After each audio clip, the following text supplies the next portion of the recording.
I shall be honest, my jaw was hanging open a bit when I launched into Diablo for a minute after 7 p.m. ET.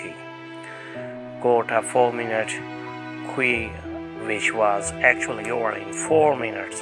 I got in, created my Barbarian and I am already level 4, pausing only to write this article. No wait times, no errors, no disconnects yet.